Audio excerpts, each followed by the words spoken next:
दोस्तों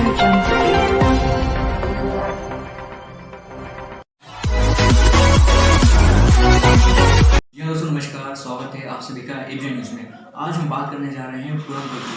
पूरनपुर शुरुआत से ही पासवान समुदाय का गढ़ रहा है और इसी को देखते हुए भाजपा ने पिछली बार पासवान को टिकट दिया था और इस बार कांग्रेस ने भी एक मौजूद प्रत्याशी ईश्वर दयाल पासवान को टिकट दिया है। तो आइए इंटरव्यू में देखते हैं कि उनके क्या एजेंडे हैं। आपका नाम क्या है? ईश्वर दयाल पासवान एडवोकेट मुझे कहते हैं। कहाँ रहते हैं और आप? मैं जमनिया खासपुर का रहने वाला हूँ। इसी विधानसभा का गांव है 129 पूरनपुर का। वकालत कहाँ करते हैं सर आप? मैं वकालत जिला मुख्यालय पीलीभीत में करता हूँ। एक बात मैं आपसे जानना चाहूँगा कि पूरनपुर क्षेत्र में कितने गांव ऐसे हैं जो पासवान लोगों के हैं? सैकड़ा से ज़्यादा गांव हैं जो पासवान लोगों के हैं और जिसमें कम से कम 55-60 हज़ार से ऊपर वोट है हमारा। वोट है। तो आपने जो कांग्रेस से टिकट लिया है वो कुछ जातिवाद के ऊपर लिया है? मैंने कांग्रेस का टिकट जातिवाद पे नहीं लिया और कांग्रेस जातिवाद वाली पार्टी नहीं है।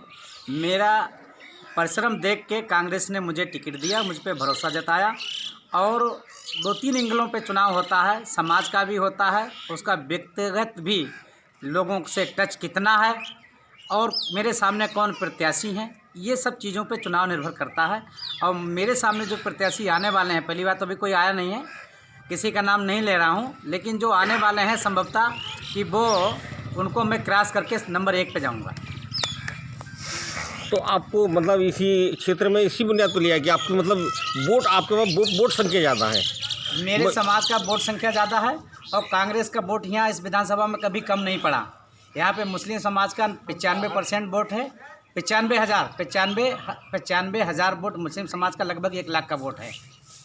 उसमें मुस्लिम समाज का वोट कांग्रेस को नंबर 1 पे जाता है, दूसरे नंबर पे साइकिल में जाता है। तो मुझे पूरा विश्वास है, मेरा समाज है जो मेरा, और मैंने जो सेवा की है लोगों की 20 साल से इस विधानसभा में, उसका मुझे पूरा लाभ मिलेगा और मैं यहाँ से चुनाव बड़े वोटों से जीतूँगा। मैं ये पूछना चाहूँगा आपसे कि इससे पहले भी चुनाव लड़े गए हैं और चुनाव लड़े थे, उसमें कांग्रेस किस नंबर पर थी, कितने नंबर पर थी? देखिए, इससे पहले जो चुनाव लड़ा गया वो समाजवादी पार्टी के साथ कांग्रेस का अलायंस था, कोई कैंडिडेट नहीं था। उससे पहले जो चुनाव लड़ा गया उसमें सुखलाल जी, जो इस समय अब दुनिया में नहीं है, वो चुनाव लड़े थे और वो थर्ड नंबर पे वही थे और उनको 40,000 वोट मिला था और तत्काल उनका टिकट हुआ था। अब वो रहने वाले बरखेड़ा विधानसभा के थे और यहाँ दूसरी विधानसभा में टिकट मिला, इसलिए, और मैं यहाँ प्रॉपर विधानसभा का रहने वाला हूँ, इसलिए मुझे पूरा विश्वास है मैं चुनाव जीतूँगा। तो मतलब समीकरण सबके बिगड़ जाएंगे इस साल, इस बार? जिससे भी चुनाव है टक्कर मेरे से है, मैं यहाँ रहने वाला हूँ और जितने प्रत्याशी आ रहे हैं सब बाहर के आ रहे हैं, उनका खुद का वोट नहीं है तो वो जीतेंगे कैसे? मेरा खुद का वोट है विधानसभा में। मैं ये पूछना चाहूँगा, चलिए आपकी बात अच्छी है कि आप पार्टी से आ रहे हैं, जीतने की आप संभावना भी है और जनता के लग रहा है जनता के उसमें, लेकिन ये बताइए जीतने के बाद आप करेंगे क्या?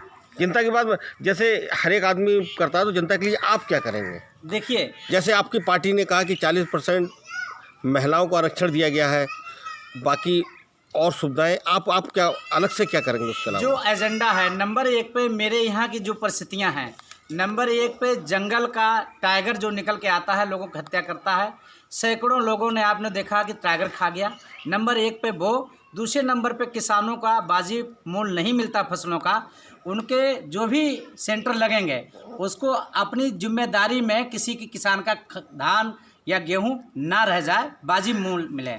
दूसरा, यहाँ पे ट्रांस शारदा क्षेत्र है, मेरा विधानसभा के बीच में एक नदी बह रही है बड़ी, उस पर पुल नहीं है, ये बड़ा काम है, कई सरकारों ने नहीं किया है।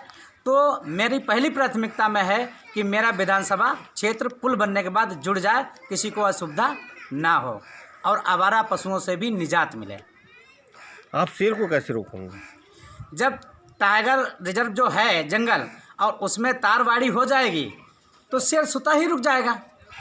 अभी तारबाड़ी ही नहीं है तो शेर तो बाहर आएगा। शेर के और भी जानवर आते हैं, फसलें नहीं बचती हैं किसानों की। जब वो तार लगवा दिया जाएगा जंगल के किनारे पूरा, तो फिर शेर क्यों आएगा खेत में? इसके अलावा और क्या क्या योजनाएं आपकी रहेंगी? इसके अलावा बहुत सारी योजनाएं हैं। मेरे यहाँ जो फैक्ट्री ठीक से नहीं चल पा रही गन्ना की, उसको ठीक से सुचारू रूप से चलाया जाए। मेरे यहाँ अस्पताल अच्छा नहीं है कोई बड़ा, तो उसका एक अच्छा अस्पताल हो। मेरे यहाँ अभी तक बड़ा डिग्री कॉलेज पूर्णपुर में नहीं है अच्छा सा। एक है वो गन्ना कृषि महाविद्यालय, केवल BA तक बच्चे पढ़ते हैं और कोई अच्छा कॉलेज नहीं है। मैं प्रयास करूँगा कि कोई सरकारी डिग्री कॉलेज मेरी विधानसभा में हो, जिससे कि मेरे क्षेत्र के बच्चे बाहर एजुकेशन के लिए ना भागें, उन्हें यहीं एजुकेशन मिले। तो रोजगार, शिक्षा, स्वास्थ्य, ये मेरी प्राथमिकताएं हैं कि लोगों को मिलनी चाहिए। आज क्षेत्र में निकले हुए हैं आप, हाँ, मैं आज क्षेत्र की जनता से मिले हैं आप, जी आपको कैसा लगा? क्षेत्र की जनता के मिलने के बाद मुझे लगा आत्मसंतुष्टि है और सब लोगों ने मुझे गले मिल के, बुजुर्गों ने मुझे आशीर्वाद दिया है, मेरे साथियों ने मुझे गले से लगाया है। मुझे पूरा विश्वास है कि मैं सब पोलिंग है मैं जीत के आऊँगा। यह ऐसा विश्वास है जहाँ जहाँ मैं घूमा हूँ।